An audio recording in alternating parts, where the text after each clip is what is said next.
So a Mhm. couple can say, you know what, we keep going round and round, and I don't care if it's about the dumb dishes or walking the dog or Mm, who's going to do this with with the kids, or it's your mom, whatever it is. To say we talk about this a lot. Now, if we understand ACEs, I wonder what's here that could quickly make this maybe leave. I hope that even entering this conversation gives people hope Yeah. because there's mhm. so many different ways to look at it.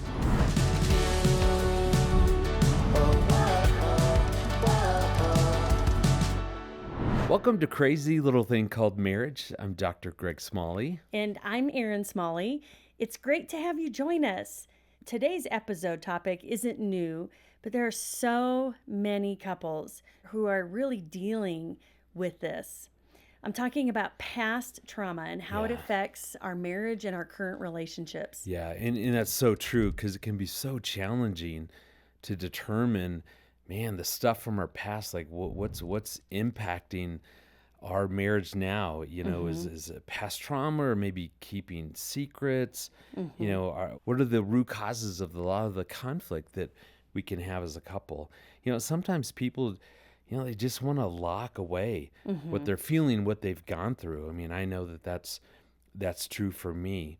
But ultimately, all these painful experiences, I mean, these echoes from our past, they're going to Mm-hmm. rise up, they're going to show up in some way to impact, the future, our Mm-hmm. current relationship. I think we were working with a couple just last night, Mm-hmm. and you talked about, hey, I want to go back a little bit Mm-hmm. and let's talk about some family of origin stuff Mm-hmm. because I can't remember exactly how you said it, but it Well, was it it was shows perfect. up Yeah. in your relationship today and in your marriage.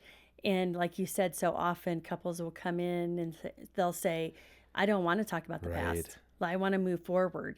The difficult thing with that is we can't talk about the present without looking Right. at the past because it's showing up, and it's much more helpful to go back and identify what did happen back here and how did that impact, because every single person is different. I always say there could be two people that had the exact same car accident, and one could walk away just like, had a car accident, Yeah. and the other one could be crippled with trauma. And we're all different in how things impact us and how we process it. And so it's important to go, how did this impact you? And how is it showing up today? And there's things called little t trauma, small t trauma, and big T trauma. Yeah. Little t trauma are things that are said to us.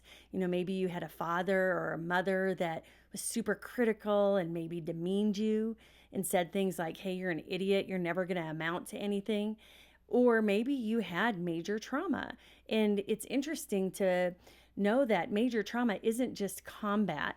It could be having a major car accident. It could be sexual abuse. It could be having multiple surgeries. It could be being raised in poverty. Right. So there's a lot of different things that people don't realize are actually trauma. Yeah. That impact our Mm-hmm. current marriage will impact our Yes. future together, and that's really what we want to get into today. So we're gonna talk about this. We want to open up and be vulnerable and really work through the things that Mm-hmm. that that that can hinder our deep connection and our intimacy. Mm-hmm. Later on we're gonna have some fun because I'm a big movies guy. I know you know that. Yes. You love movies too, but I Yeah. really love movies. So later, Aaron and I are going to be playing a round of Never Have I Ever, the movie edition. I can't wait to see what that actually is, but it sounds fun.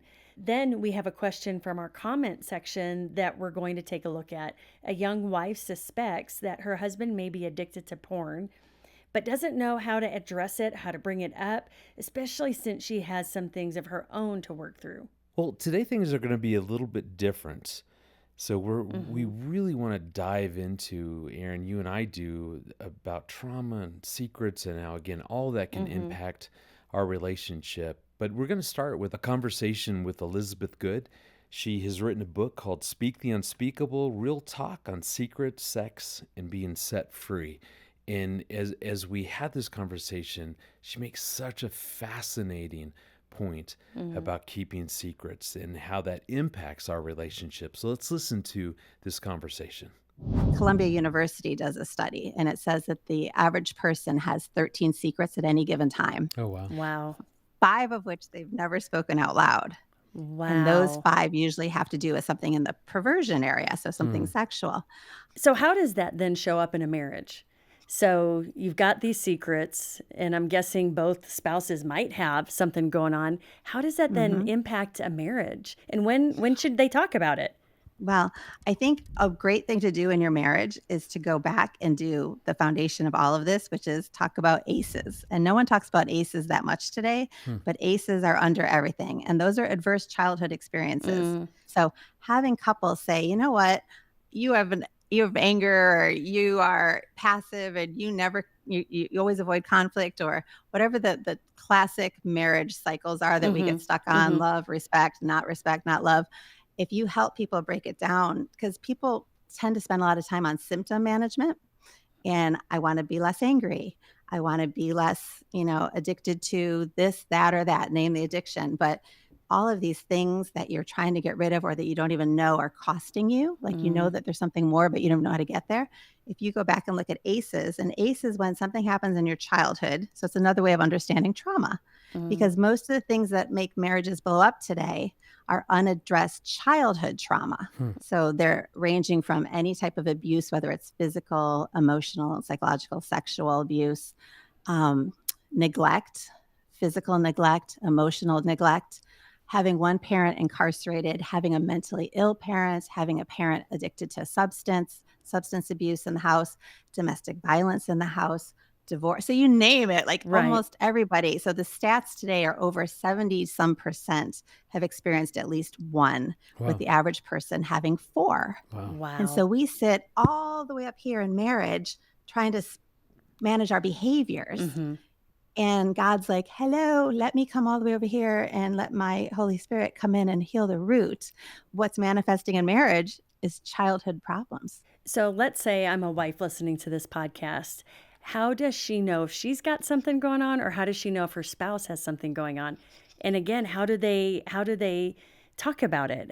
What do they do? I would say, what annoys you? Because we could all say, this annoys me.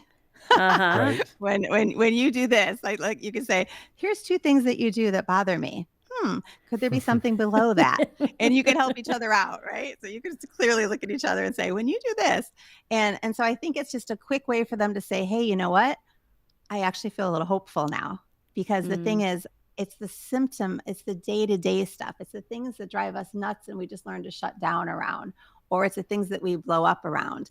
And it's not that at all. It's the other things way back here that Satan had an entry. And mm, these are just, as you know, you get triggered and then symptom, we talk about that stuff all the time, but we don't talk about the very foundational part mhm, that needs to be healed. mhm, The only way to eradicate anything is through the power of Christ and the Holy Spirit and God, and they want to help us eradicate it. Right. They mm, can. It's biblical and it's real and it's instantaneous. And I think people have lost hope because we talk about things so much, but we don't just get better. And the mm, power of Scripture really tells us that, heal one another. The authority mm. of a righteous man has the Hmm. power to heal. So that's the passion and the hope for Wow. Yeah. married Yeah. couples. Practically, how would a husband and wife, who are beginning to, let's say one or maybe both are really beginning to understand and get a vision of the aces in their life, how do they really begin to have that conversation, have that walk out? I think the most beautiful thing that could happen for a couple is to just have humility and say, you know what? As we're naming these aces, I'm really wondering, these must play out in one way or another. Hmm. And the humility to have with one another, like, are you able to tell me? I mean, like I said in the beginning, I wasn't kidding. Like, what bothers me about you? What do I do that bothers you? Let me tell you what bothers me. And then to say, you know Yeah. what if we take them one at a time? So a Hmm. couple can say, you know what? We keep going round and round. And I don't care if it's about the dumb dishes or walking the dog, or, Mm, who's going to do this with with the kids, or it's your mom, whatever it is, to say, we talk about this a lot. Now, if we understand ACEs, I wonder what's here that could quickly make this maybe leave. I hope that even entering this conversation gives people hope, Yeah. because there's mhm, so many different ways to look at it. My heart breaks because I see a lot of people walking around hopeless Hmm. and in despair. And someone had said to me recently, they were talking about their marriage, and they said, woe upon woe. I mean, who even speaks like that anymore? Woe upon Not woe. many, for sure. Yeah. Yeah. I'm like, Yeah. "Ooh."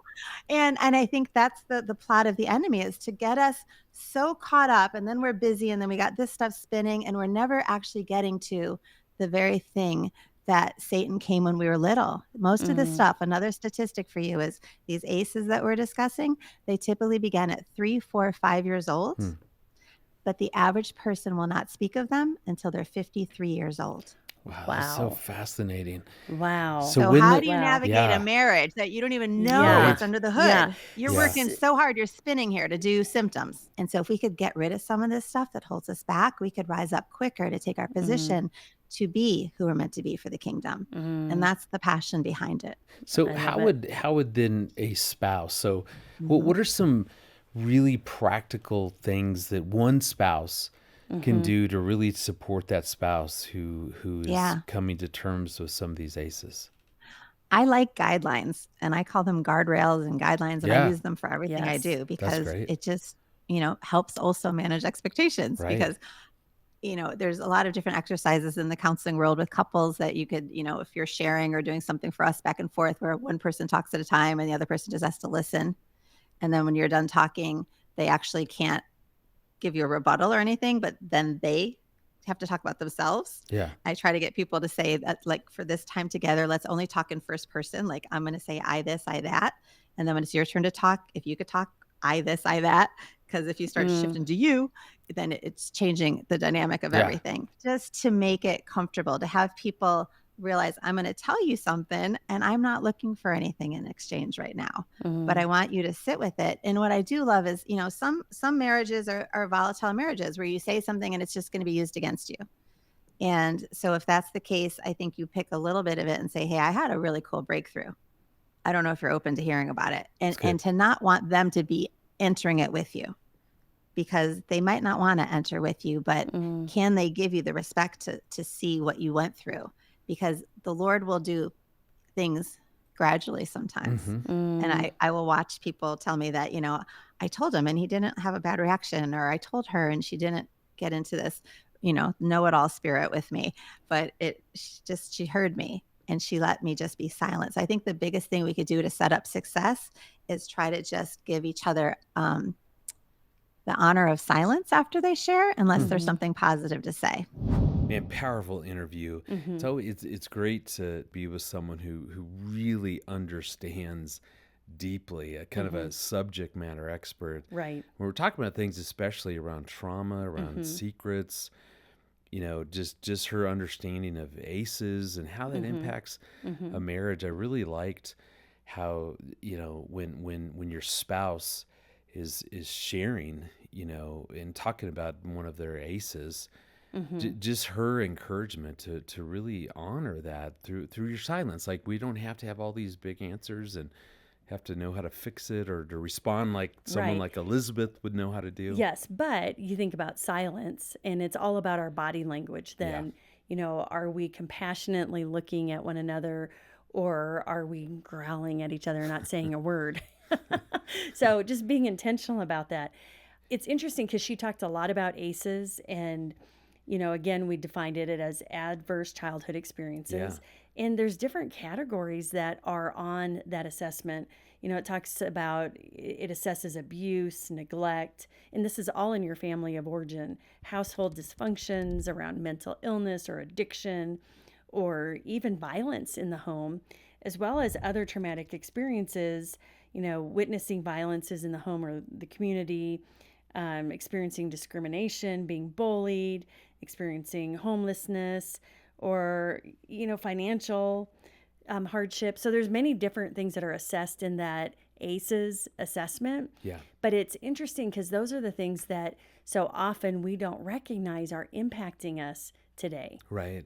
Right. Just even reading through that list, thinking about this whole idea of ACEs, Mm-hmm. for me, I remember growing up and I had a reading disorder, Mm-hmm. and it was a form of dyslexia to Mm-hmm. where I can speed read, but if I try to read out loud, Mm-hmm. then the words all get jumbled, it's very difficult for me to do that. So the way it sounds then to others is I'm stuttering and just lost and whatever. But I was bullied might be a strong term, but boy, I was picked on. I was teased. I was mocked when, in grade school, we were asked to read out loud to the point that it became for me, I'd had panic attacks. So as I progressed through school, anytime I would sense that someone, the teacher was going to have us read, I would try to quickly read through enough of the material to try to get a sense of where I was going to where I almost could talk about it, think about it, say it from memory versus Wow. literally trying to read it out loud. Wow. And boy, I carried that right into adulthood. I remember you and I would have, like a Bible study or would be in a Sunday school class. And inevitably, I was the guy with the seminary degree and, working on my master's degree, all that kind of stuff. And so people would often say, "Hey, Greg, why don't you read, this passage of scripture?" And it would just, it'd create that same panic attack. I mean, I was brought right back I remember. to grade school. In that would be an example for me, again, small, of bringing something into our marriage that kind of became. I mean, that was a secret for me. I mean, I didn't volunteer that to you. We really never talked about it. I don't remember even when I finally shared that with you. I don't recall how you ended up learning that about me. Well, I would say standing on a stage with you and speaking, oftentimes we would read something and you would always have me read it. Well, that's true. And I'd be like, huh. And then we talked about it, like why. However, I have seen so much healing and growth. Yeah. Because I think you spoke it to me. You told me like, hey, this is a deal for me. Like, this is where it came from. And I mean, oh my gosh, so much compassion for that little guy that was sitting in that classroom panicking over reading out loud. Yeah. Of course, today you could have that written into a 504 or an IEP and you wouldn't have to read out loud. But back then they didn't. That wasn't a thing. No. You did what you did, and there wasn't a lot of accommodation for that. Yeah, but I was ashamed of that. Yeah. And what's fascinating is I just remember professionally where, I don't know, I wouldn't say this is where I was healed, because I still, I mean, I'm better at reading out loud. Yeah, you but are. But I remember when we were living in Northwest Arkansas, working for John Brown University, this ministry called Focus on the Family reached out and asked if I would host a video series I remember. for them. Remember, it was on marriage Yes. and one on parenting. So I flew out here to Colorado Springs, so excited, only to find out that they wanted me to read everything. Seriously, it was like 100 pages of transcript from a teleprompter. and I thought I was going to die. And What's that called when you PTSD, no maybe? the what kind of therapy is that? Oh, exposure Therapy. that was. But I'm telling you, I remember having that same panic attack and just the way it went. It was I did it and did it well, and it was very healing in my life. I love that. It's interesting. One of the questions on the ACEs assessment is, did you feel that no one in your family loved you or thought you were special? And I see that every single day in my office, as far as if you weren't cherished or if you didn't know that someone cared about you, valued you. Yes, that shows up many times as a little T trauma, a small T trauma. And it's all those lies that get written on our heart, that we're not good enough, that we're not valued, that we're not important, all those things. Yeah. And so it really is going, wow, did someone see me as a child? Yeah. Was I cherished either by a parent? And I hear a lot, grandparents step into that role and they cherish that child, and that child then knows that they're important, they're valued. Satan preys upon that stuff, and you said it sort of in a passing way that these things get written, these lies get written under our heart. But that's a huge thing to understand. To understand the spiritual warfare component of that however it works. I don't understand how Satan works, but but it sure seems like that he's aware of these traumas, These these tender experiences, spots. right? Uh-huh. In his goal as the father of lies is to take those experiences and write messages about us that we then buy into. These lies get firmly etched on our heart, and we're impacted by those. For me, it was that I was a failure, and that's a big trigger for me. That shows up in our marriage. I mean, we've talked about that before. That I over the course of my life, especially as an adult, I've worked so hard to prove to you, to prove to others that I'm not a failure, that there's not something wrong with me, and that's how Satan attacks us, Right. and that's Right. the beauty of a believer is to understand that and to say, but we've also been given the spirit of truth. Right, right. And I know for me, you have kind of dealt with the failure button trigger. For me, not good enough. Yeah. And it was so Where did that come interesting. from? Well, that's what I was going to Okay. say. So interesting because, it was one of those things. I was the one that was highly driven. It wasn't my parents putting that on me. And I never pieced it together. I think I was in graduate school and I read this information, this research about children that are adopted try to prove their worth by achieving. And I was like, oh my word, that's where it comes from. And even as that young little girl, I was the one who always had 102% on everything. Oh, I'm aware. You remind me. Well, even in your doctoral program, like you will get bent out of shape. Like what you just got a grade back, and it was what, like a 99. What was A it? 99.84. Right. Which I hear that, I'm like, oh my gosh, that, and you're like, why? But why was it No, not I was thrilled 100? I was so fearful with this assignment because I really didn't You've feel like I grown had. because historically Well, you would have fought for those extra yes, few I know. points. Why is it not 100? Right. But I was thrilled. And it honestly, like identifying it and piecing it together, and also seeking help, seeking therapy from a licensed Christian counselor helped me grow beyond that. Yeah. To grow to where I know where my value comes from. And I know I don't have to prove my value based on what I do. And it's such a freeing thing. Even being in this doctoral program, some people might go, oh, she's got to achieve that. And that is, how she gets her. No, not at all. This is a gift that I've gotten to do this. But it really is a whole different game when you're not working and striving, Yeah. that you're just doing the next thing that God puts before you. Right. And it's wonderful. And so it's interesting because that definitely was one of the things that I brought with me into our marriage. Yeah. When Elizabeth talked about that study from Columbia University, I'd really never heard that before, to where the average number of secrets that a person is keeping is at any one given point is 13.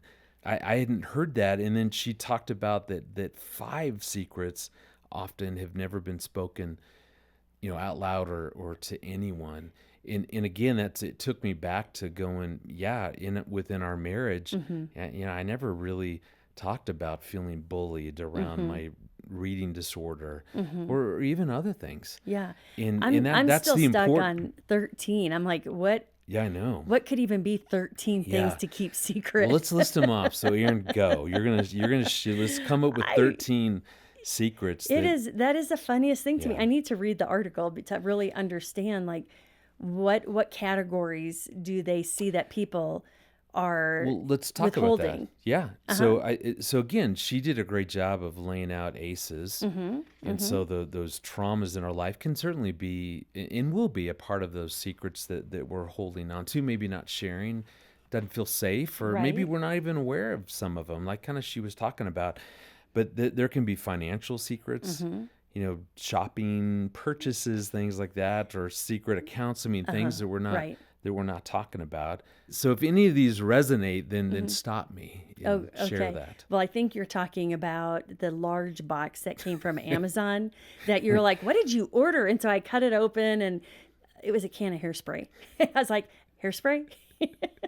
It wasn't necessarily meant to be a secret, but I love it. the large box made it very suspicious. I mean, it can be past relationships, any sort of personal struggles, depression, anxiety, panic attacks, like I was talking about, temptations, attractions, all kinds of things, spiritual doubts. Yeah. There was a season after dear friends of ours, after his wife died, passed away. It just launched me into such a spiritual confusion in my life around prayer. And again, I held that for a while. I mean, eventually you and I talked about it. Yeah. Often I see within my counseling practice struggles with addiction that are secret. And they come out, and it's typically they're found out at some level, but then a whole lot more comes out as far as actually, I'm still drinking and I told you I stopped, or I told you I wasn't going to smoke pot anymore and I still am, or I told you I had stopped looking at pornography. Are you confessing these secrets right now? I am not, Okay. but Just to this is what I clarify. hear within my Gotcha. private Okay. practice, working with couples. And it causes so much pain Yeah. because it launches the other spouse into a place of, well, what else is there? Yeah. What more are you Yeah. holding from me? And it really makes the other spouse question Yeah. the all the past. Like, is Yeah. anything true back Yeah. here? Because if you're telling me It's that so you've been holding unsettling. this for all these Yeah. months or years, What else? what else is there? Yeah. How does that impact a marriage? Again, it makes it feel unsafe. Yeah. Because both individuals, well, one is revealing something, the other individual is going, wait, what? That doesn't align with my experience. So therefore, I begin questioning the experience. Yeah. And They could feel betrayed. Why yes. didn't you tell me this? Right. Am I not safe? You don't trust Yeah. me. I'm not safe enough Yeah. for you to share that stuff with. And that's why it is so, so, so Yeah. It important. erodes the trust Yeah. in essence. But it's so important when one spouse takes that risk Yeah. of sharing something, even when it is overwhelming and you're struggling to listen. That's why it's so important to, if you can't listen, to say, hey, hold on, I really want to hear this because it's important, Yeah. but I'm going to step away and take care of me real quick and I'll be back. Yeah. Because when they're taking that risk to reveal something to you, is as much as you can showing up in a safe way, Right. that in a way that encourages the other individual to reveal whatever is inside, and that they're taking a huge risk. And I know that might sound counterintuitive because you're like, you've been lying to me in essence, but they're taking the risk to say, I want to reveal this and it's going to be painful. And kind of like Elizabeth talked about, how do we appropriately respond to that? And she said often silence is the key. And even for the person who is sharing, telling your spouse, this is what I need from you right now. And even if you can respond saying, I didn't know, or I care about that, or thank you for sharing that, let them know what you're looking for when you reveal something. Yeah, and that's a difficult conversation. I totally agree with what Elizabeth and you were talking about, kind of that honoring what they're sharing with silence. And this is different. There's a very difference between me saying, hey, I want to tell you about a time I was bullied, Right. or I want to, whatever, versus, hey, I've been looking at pornography, or I'm revealing an affair, Right. or I've had a secret bank account, whatever. Yes, There's- hugely painful. It's much easier to lean in to honor me with silence around, hey, this is a trauma from my past Right. that I haven't shared. I want to tell you about that, versus when Yeah. there's a betrayal factor, or I've done something that has harmed me, you, and our marriage. How do we remain honoring in Yeah. those moments? That's tough. And it's also going, just because they're revealing something doesn't make it okay for you to mistreat them. Let's 'Cause say, that's your integrity for one. right. Yeah. Let's say that someone is saying, hey, I've been lying to you all along. I've been drinking and I told you I stopped. Yeah. And of course, there's going to be an emotional reaction to that if this has been a continued issue in the marriage. And so, again, that's where I say it's okay for them to know you're hurt. Yeah. You feel disappointed. You feel betrayed. But It's maybe silence in that moment is golden yes for for that your moment. integrity Yeah. alone. So you don't say and add more hurt and pain. And that's where I would say step away. Yeah. And also seek support from a pastor, a licensed Christian counselor, someone who can be there for you. Yeah. And then it's re-engaging and going, okay, how did this impact me? How did this impact us? And what do we do moving forward? Yeah. And that's such a key, because it is so much better to have it out in the open, because then it can be dealt with. Yeah. Otherwise, it's inside and it's wreaking havoc Yeah. in the individual and the marriage, because the individual is holding the secret and having to protect that secret. It takes so much energy. Yeah. So the best thing that can happen is it's revealed, because then you can actually go, okay, this is what we're dealing with, Yeah. what you're dealing with, and let's go and get some help. Yeah. And, if you want to learn more about how to grow closer as a couple, in spite of the trauma or the past hurts, we have many resources here at Focus on Yeah, the we Family to do. support you. We have broadcasts. There's a 2-part Focus on the Family broadcast called Understanding and Overcoming Trauma with Dr. Gregory Jantz. There's also Redeeming a Marriage and Childhood Wounds featuring Russ and Tori Taff. And Russ Taff is actually a well-known Christian contemporary artist, and he tells his story. And so great resources. We also have some wonderful articles. There's one called When Your Spouse Struggles with Trauma. We have another one called Sexual Trauma and Its Effect on Marriage. So we'll put the links here in the show notes. In at the end of the day, we've got some amazing Christian counselors who are here at Focus who would Absolutely. love to offer you a free consultation. So maybe you're becoming aware of an ACE, maybe you're needing to share something with your spouse and would love to get some real godly wisdom of how do we do that, because then we can give you a referral of a counselor that's in your area Right. that could help facilitate, Erin, like you were saying, that conversation. But either way, Erin and I just want to encourage you. These are tough. Yeah. And God's And going to use tender. this. Yeah, this God will use these experiences to one, heal you as well as grow you and your marriage. So we will be praying with you. Maybe in the comment section, let us know how this conversation goes between you and Yeah. your spouse. Well, Greg, are you ready for some fun? Not really. I'm so, I love being bored. And are you kidding? I'm always ready for some fun. Bring it.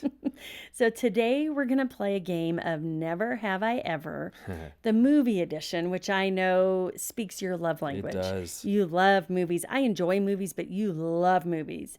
And the rules are simple. First, you say, Never have I ever, then mention what famous movie you are yet to watch. Well, can I say a movie that was released recently? No, it's something from at least a few years ago. Do you want to go first, or do you want me to go first? Hey, I am very aware of some of the big classic movies that I've never seen. And so please, as I share these, I'm not talking to you. I'm talking to our amazing listeners. Don't judge me. Okay. So never have I ever seen the Godfather trilogy. So this is, one of the, best trilogies of all time. This is the Godfather. This is the classic, Godfather 1, Godfather 2. Those are always like on the top of the 50 greatest movies of all time. So I have never seen any of the Godfather movies. Wow. Is it impacted your love for me or your respect right now? Not 'Cause one bit. Okay, good. No. So, never have I ever, and I know this is going to cause a lot of reaction. Yeah. Never have I ever seen The Princess Bride. I don't understand how you can be in marriage ministry and not have that as a reference point. Yes. I mean, when we talk about marriage, like you don't even know what I we're know talking where about. that's from, When I and say I all the heard time, that this clip. is inconceivable. Yes. You don't even I bat have an eye. tried to watch it 3 times. First was on a date in college, and I fell sound asleep. I was a nursing student, and I could not keep my eyes open. Okay, I'll give you grace with that The one. second time you tried to show it to me, and I fell asleep again. I have no. And then you were recently wrong. we tried again, and I fell asleep again. I Now I'm a know. doctoral student, so Well, we are committing to you, our beautiful listeners, that Erin will see this movie, and then we're going to talk about it. There's so many beautiful life lessons contained within that movie. Yeah, You're marriage missing lessons, out. Like, yeah. think of where our marriage could go after you I don't watch know. that I and don't apply know. so much of that. No, it's okay, because never have I ever seen It's a Wonderful Life. the classic Christmas movie. And every Christmas season, I say to you, we've got to watch this movie. Like, I've got to check that off the list. So, were you not at the Welcome Center here at Focus on the Family where we watched it as a group? Well, I fell sound asleep. I was like, because I remember seeing it with you and I watched it. I was tired. So you fell asleep with that one. I was so exhausted trying to get you to watch Princess Bride that day. I just fell sound asleep when we watched that. So we need to put those two on our absolute for sure movies to watch this year. The next one for me, again, is going to cause a lot of reaction. This is about Star Wars. No, I saw all the Star Wars in the movie theater when they were first released. My love for you just went up. Okay.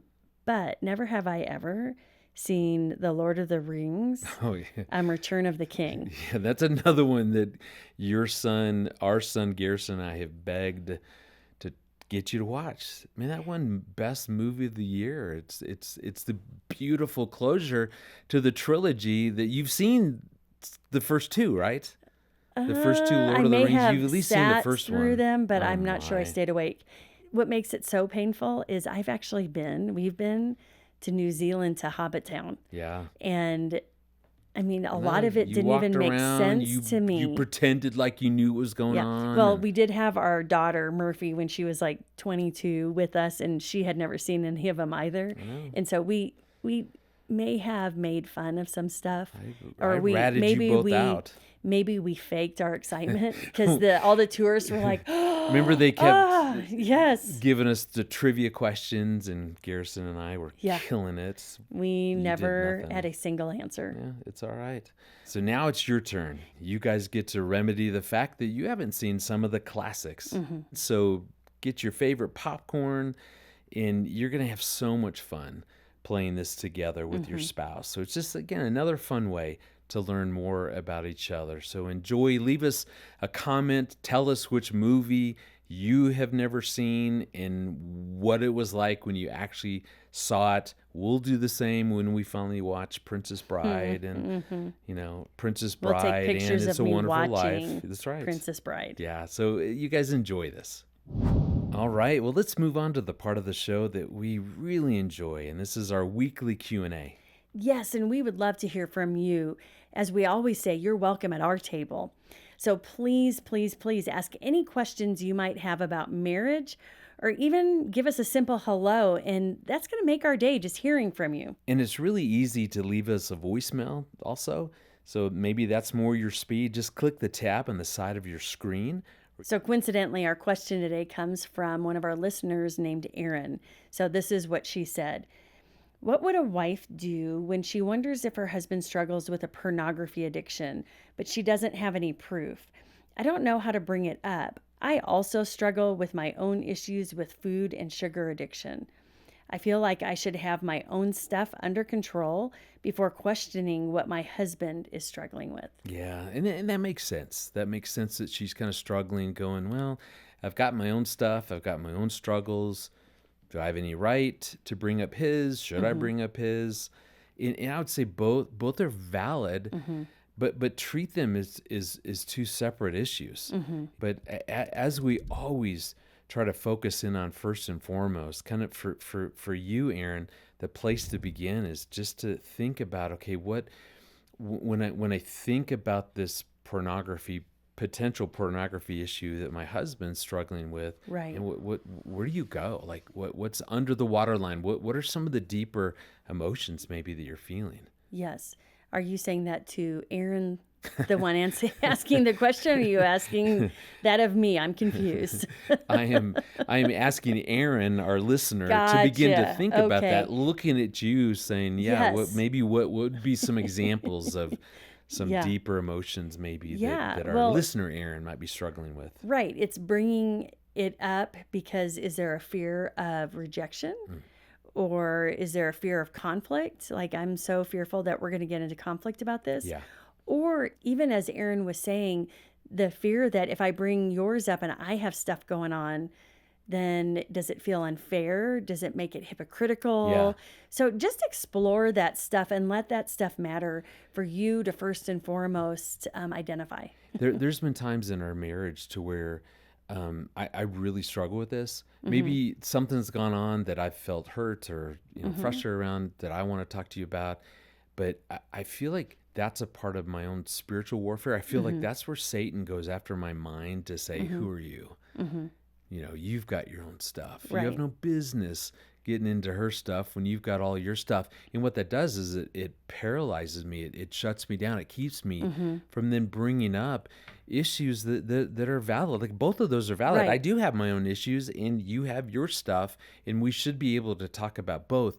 And I've learned so much from you around this because oftentimes early in our marriage, when you would bring up something, I would instantly try to point out, well, now wait, what about you? Let's look at the log, Erin, in your eyes, and why are we focusing on the speck? You're pointing at me. Look, you've got three fingers pointing back. So I use that as a bad strategy to try to deflect Right. from me to you, but that wasn't fair. Like those are two separate Yes, things. but it's always fair to talk about how this is impacting you. How are you feeling?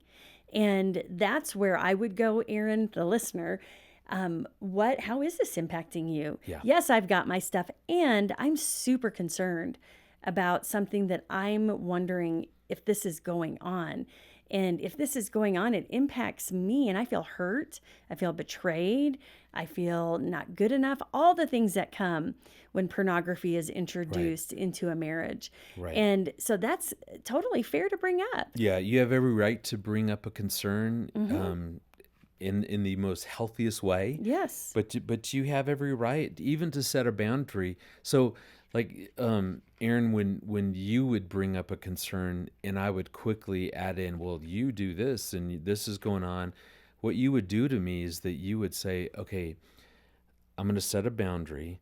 If you need to share something, then you are more than welcome to bring that up at a different time. But right now, I need us to focus in on what I'm bringing up. And I would get, that felt so unfair. And yet now I look back going, that was a beautiful boundary. That was exactly, you deserve that. Yeah. And so, Erin, when you bring this up, you may have to remind yourself that these are two separate things. So remind yourself, I have every right as a spouse to bring up something that's not a win for you, that's hurting you. And that's important for your marriage. I mean, that's a win on both of those levels. And so you may have to set that boundary.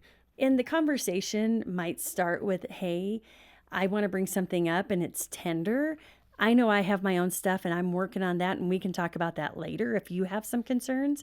But I'm concerned and I'm wondering if you're struggling with pornography, if you are engaging in that. Yeah. I just want to let you know that I'm concerned. Yeah. And that I'm suspicious. Yeah. And I want it to be a safe place that we can talk about this together as well as get help. Yeah. And I'm here to support you if this is an issue. I just want to have an open conversation about this. It takes so much courage to bring something up, but it's important to do that. And so, Erin, we so thank you for reaching out with your question, and be on the lookout for your copy of Crazy Little Thing Called Marriage. Well, thank you for joining us on Crazy Little Thing Called Marriage. Yes, thank you for following the show and sharing it with your friends and family. We want you to have a seat at the table every week as we help equip you and your spouse to have a lifelong satisfying marriage. Yeah, we want to see you guys growing spiritually as a couple, but also as individuals. So you can turn right around and invest in other couples to help them build a thriving marriage. Well, thanks for listening. We'll talk to you again next Monday about this crazy little thing called marriage.